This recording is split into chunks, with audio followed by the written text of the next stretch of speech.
So that keeps that cord there, right? Oh, well, I gotta honor my mother and my father, or I'm gonna go against my religion. And in my own processing, very active when I'm talking and thinking at the same time, huh? My mother and father are just another human being. They gave me life, they created my life. I'm very thankful for that. I chose them to bring me life for reasons, for lessons, for experiences. If that was any other human being on this earth that had that behavior, that would not be a part of their life. So just because my religion says I need to honor you because you have this relationship with me, but you treat me with disrespect, you manipulate me, you dishonor me, why do I then have to turn around and give you that if you treat me that way? It's kind of harsh. It's out there.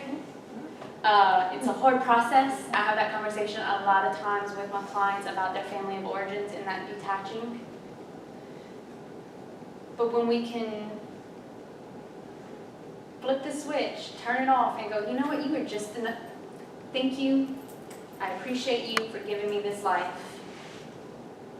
You're just another human being. And I can choose being aligned with the truth within myself when I am around you, when we have these conversations, when you have this behavior, it triggers something within me. I don't want to have this feeling triggered. So you know what? I choose not to. Conversation about, well, you turning into an old woman, Lace. Yeah. Don't have that conversation with me. I'm not going there. Can I ask you a question? Can I ask you a question? Have you ever told your mom how it makes you feel? I mean, you have? Oh, it's just nature. It's hard. It's the nature of the disease. And getting back to what you were talking about, the word disease comes from, there's two parts to that word. First of all, there's the word ease. And the reason it's called disease is because it's a dis of ease. Your body is somehow, it's not at ease, whether it's mental, whether it's physical, whether, any kind of disease, the body is somehow not at ease. And but I just wondered, I don't want to elaborate on the situation, but in those kind of familial family relationships, when you have to perhaps make a decision to detach, it's difficult from like you say, it's difficult from a family member standpoint because, it's either honor my father and mother, it's you love your mother or the particular person at hand. It's not necessarily out of obligation, it's out of love. And, addiction is a disease. They are not at ease, and so it's difficult to unplug. It's my point. It is. And, so it is. Yeah, thank you. I'd like to make one comment here that from the Bible, and like Mike said, I'm not really a biblical person, but there's some good things in it. The first law of nature is what? Self-preservation. If we don't take care of ourselves first, we can't take care of anyone else or anything else. We have to take care of ourselves first.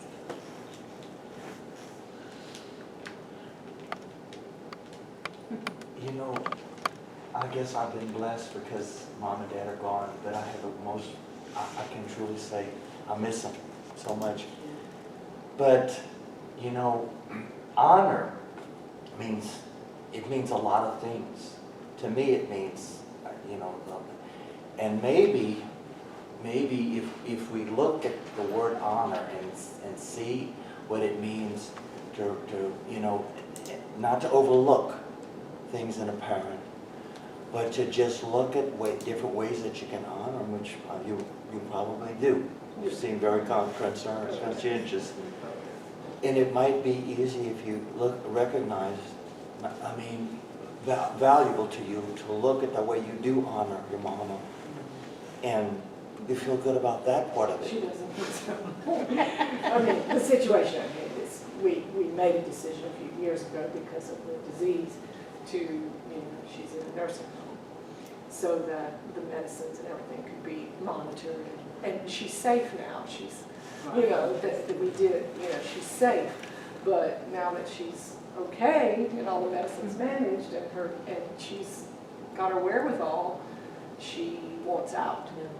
How old is she? She's 77.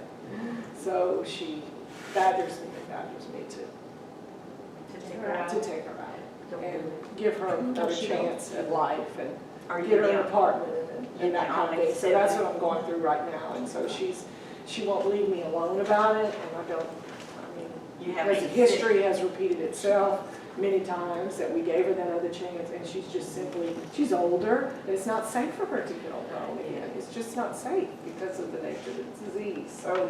So we try to honor her, we try to bring But positive you are things out, honoring her. but she won't understand it. She just won't understand it. And so you just have to, I'll have to draw a boundary and just say, when I come visit, we cannot talk about that. Please don't ask me about that because it's not. But something else that's coming to me is But, yeah. she's been a high functioning person, been independent, taking care of herself. Depending on other people was a big blow to her independence. Start accentuating, not mama, look, you medicine's being managed, look, you care's being provided, but start accentuating, if you can or if you can find ways, I would even have difficulty right now, the positive. Kind of change, because she's in fear, panic mode, right? To get me out of here, I want my independence back, I want my freedom. Yeah. So she's in fear. So yeah, Mom, let's think about this. Think about, you know what, you don't ever have to cook again. Yeah. Oh, yeah. We've been through all that. Oh, yeah. But at any rate, we won't elaborate on that. But thank you for the input there. But like you hit the nail on the head. Sometimes you have to say, this is a person, not. And And it's so hard. It's It's very so hard. hard. Yeah. It's very hard. Sounds like you're experiencing a lot of guilt over it, which I understand. My father's in a nursing home right now, and I'm going through a lot of that. But you are doing the best thing for her because you love her. You know that's the safest place for her. And you have to keep telling yourself that, because to let her out would be irresponsible. Well, You are being that's so where responsible, and you I are am. being a loving daughter, truly loving. Thank you. Sweet. Thank you. have to take care of yourself. Tune into that. Our emotions are indicators of what we're perceiving from around us. So that discomfort, that's where that boundary needs to be set. Mama, I'm not talking about this anymore. You want to see me? I love you. Nope. Yeah. That's a big step. And it's a process, right? So ease the way into it. Sometimes for myself though, I like take it. I'm like, nope, I'm done. Like I've tried to ease myself into it and it doesn't work, so I have to be very obvious with it. That's how it rolls sometimes. Yeah. Yeah.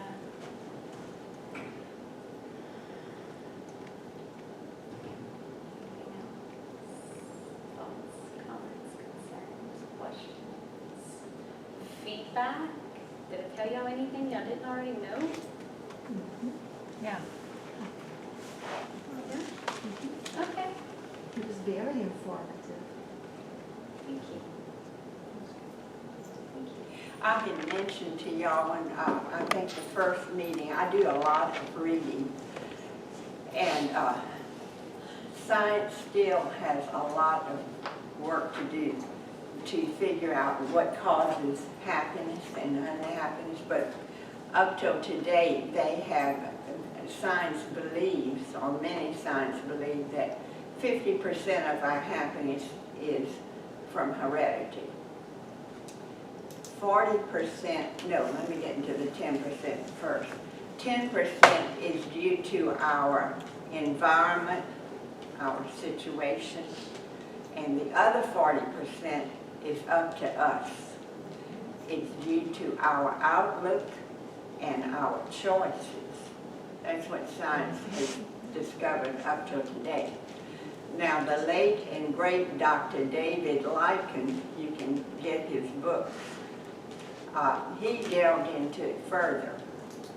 And he says that even though that 50% is heredity, we have to watch that those happiness thieves, he calls them, that if we allow the happiness thief to take us where he wants us to go, then he's going to make the choices for us, and that happiness thief is our heredity.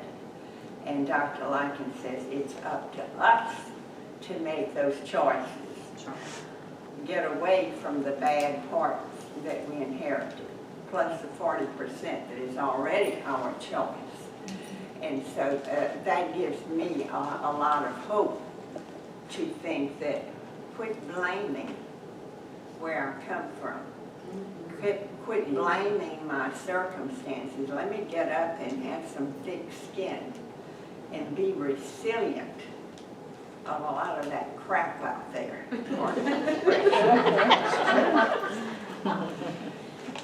If it is to be, it is up to me. I'm going to take that responsibility. And it's scary, but I still have to do it. Any comments, questions? Do you think I What's the name of spoke that book or whatever? to Dr. David Lycan? What's the name of the book? I don't know, but you can find the author. And How do you spell his last name? Lykken, I think, something like that. Do y'all think I made any sense with what I said? Oh. Sure. Very common sense.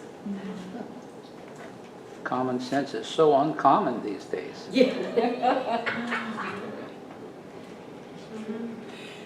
I'd like to say a few words about our friend.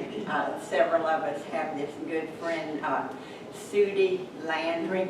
How many of you met her? She was an ardent visitor here. She came to, this is the first meeting that she ever misses. She's been my great supporter. And she's really seriously ill right now. She has, she has been living with a pacemaker and a defibrillator for many years. And she recently had an attack, a gallbladder attack, and was sent to the emergency room and stayed there for a long time. And she's back home now. She's on, what is she on, Neil? Some kind of draining thing? She has, they inserted a tube into the gallbladder to drain the infection out. Yes.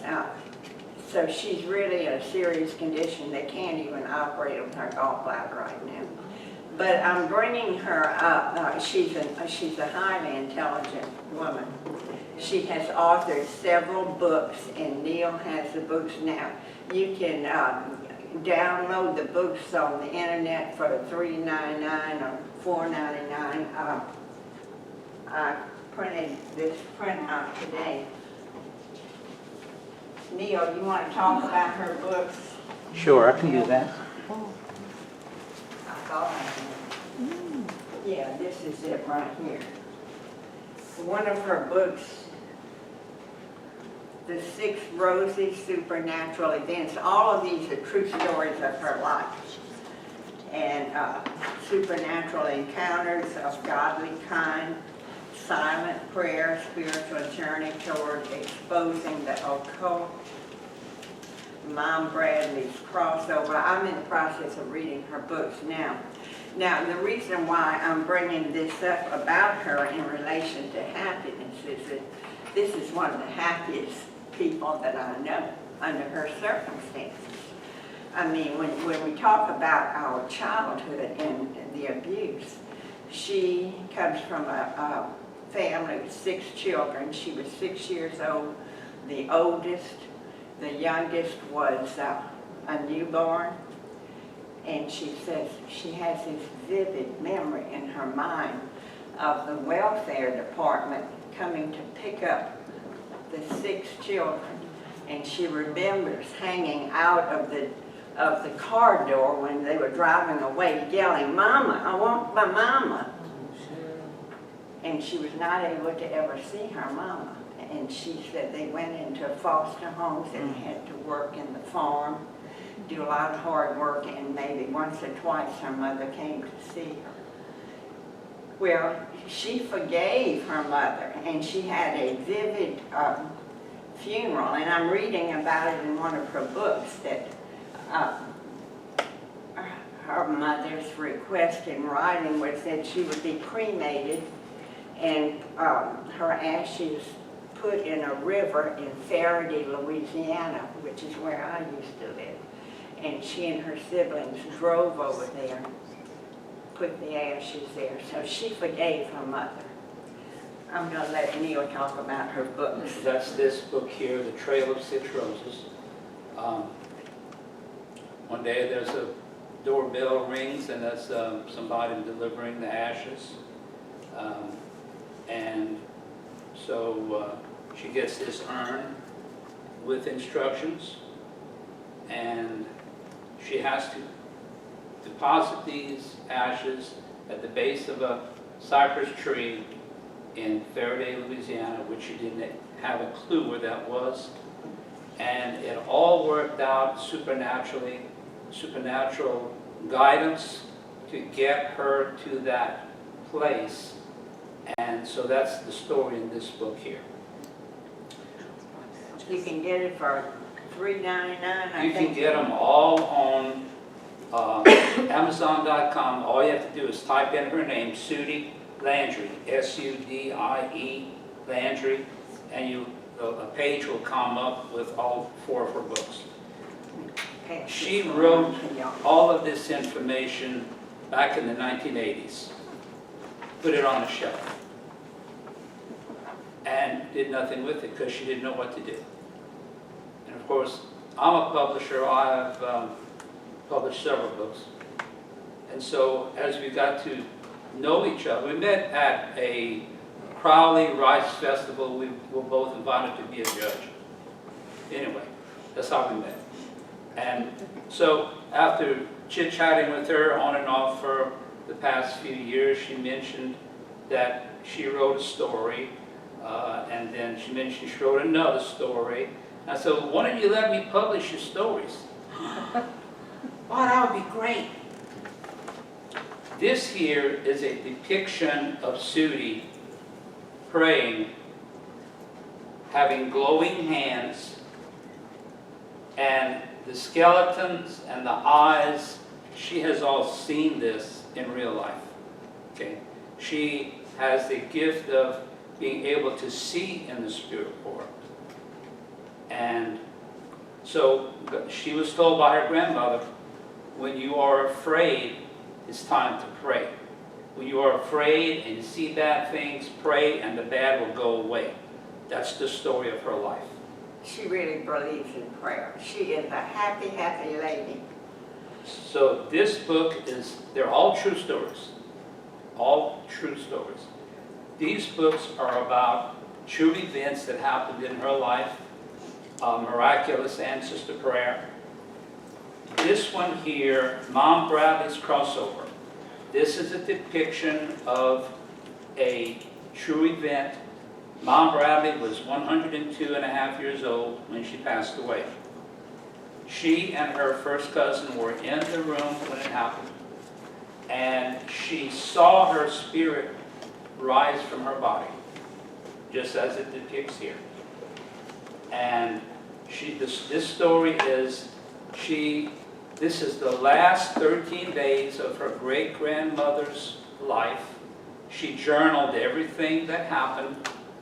There was a lot of supernatural things happening in the room and outside of the house. They were praying for one of her sons to come see her before she died, and that's a whole story how God answered that prayer. Book number 4, Supernatural Encounters of the Godly Kind. This is a book that she wrote over the past several years, mostly in the 1980s and maybe the 90s. She calls them field trips. Going on an adventure. A lot of this had to do with going from here to Arkansas to see one side of her family. And so, like I said, all these are available on Amazon.com, or if you want to buy the set, they're normally $47. I'll let you have the whole set right now for $30. So, that's it. Thank you. Well, I brought this up to accentuate that we can be happy, because she is happy. I spoke with her today, and she's caught up with these tubes, and she said, but you know what? God is not through with me. She said, God told me that he's got a lot of plans for me. I mean, she's got people calling her to get on the talk shows, and she has programs at Acadiana Open Channel all the time. So there are a lot, she has a lot to look forward to, and having had such a traumatic life, and having been married and abused in her marriage, and had to leave her husband, and lives in a little make-do in back of her daughter's house, but she is happy. So we all have the opportunity. It's a choice, and like you said, it's not easy sometimes to unplug, but we can do it. Any other questions and comments? We're going to start having meetings once a month instead. I find that I'm really busy with a lot of things. I work as a volunteer for the federal government in the Senior Medicare Patrol, and so they have me hopping for that. There's no money involved, but Medicare is losing $60 billion, not million, dollars a year due to medical fraud, abuse, and errors. In fact, I just got an email today that some medical professionals have been caught up in billions of dollars of fraud to charging Medicare for stuff they had no business doing.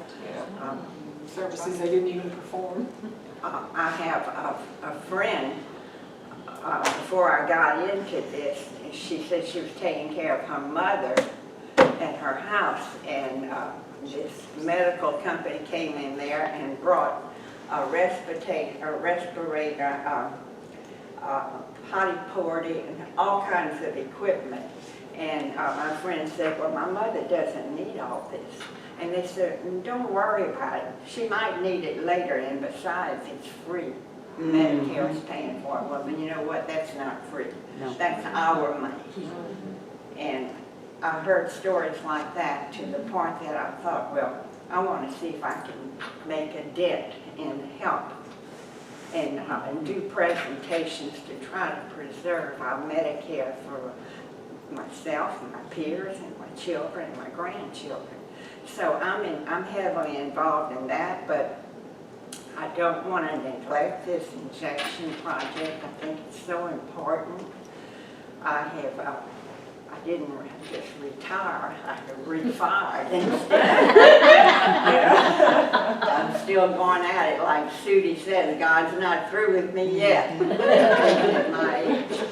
So I'm in the process of trying to get a website. Neil has helped me with that. And when I get this website out, I'm going to be putting things in there on a daily basis that y'all will be able to go into and read my inspirational mantras. So that will compensate for that extra meeting that we won't be happening.